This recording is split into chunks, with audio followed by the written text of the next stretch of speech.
Since then, the protagonist stopped all activities. Blue Hair's arrival changed his mind. He went to his part-time job after school. It was a tavern run by dwarves. The pay was low, but the dwarves were warm, making it one of the few places he felt comfortable. Unexpected guests arrived that day.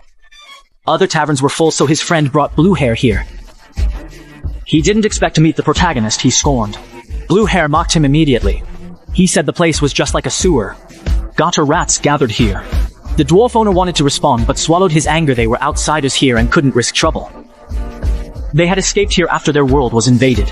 In this magic-centered world, dwarves were the lowest. If they opposed the mages, they'd be expelled at once. Blue Hair grew more arrogant. When served the tavern's signature dish, they sneered it was just pig feed.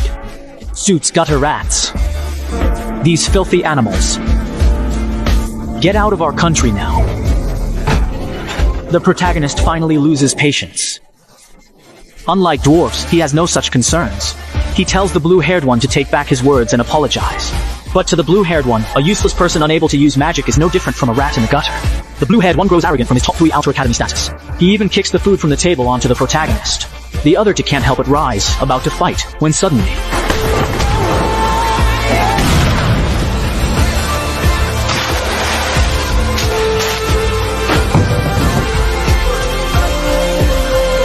Look at your ugly faces.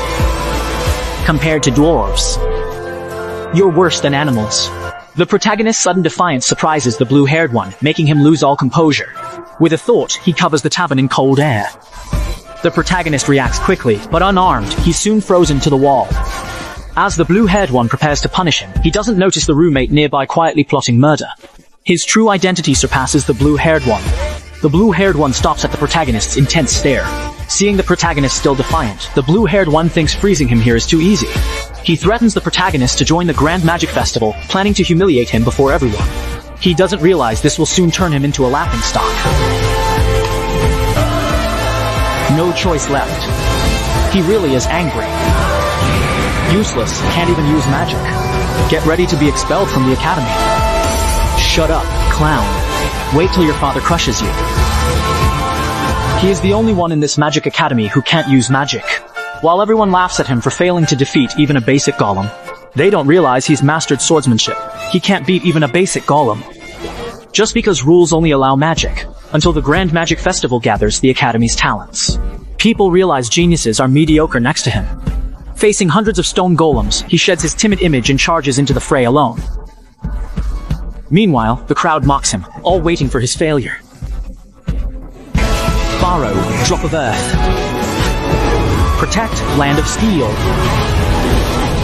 Bloodline transmission. Giant soldier's finger gauntlet.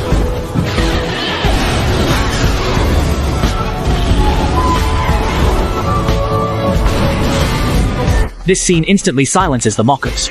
With Colette's magical arm guard, all his attacks count as magic damage. The boost is minor, but his power alone is terrifying.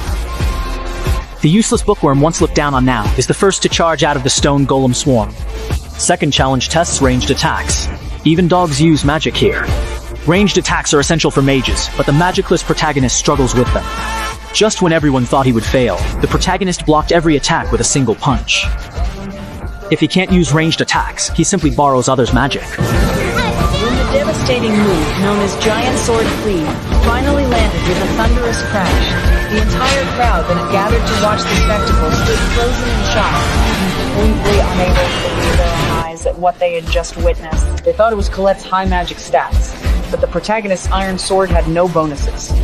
Listening to the broadcasts, other teams hated losing to a nobody and fell into traps in panic. In contrast, his rival with blue hair stayed calm, absolutely convinced the protagonist would not reach the finish alive. The protagonist's team reached Magic Forest, the last stop before the finish line. All teams must pass here. Blue hair's best spot to kill the protagonist. The protagonist quickly realized this and planned to ambush early, but in the next moment...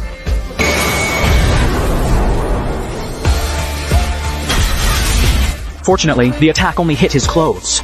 He couldn't understand how his team was first to reach the Magic Forest. Why was Blue Hair there? Blue Hair didn't bother to explain. He immediately cast ice magic, raining ice spikes mercilessly from above. The protagonist's body had long surpassed normal limits, so the attack posed no threat. Blue Hair expected this, but not the red-haired one who hadn't acted yet.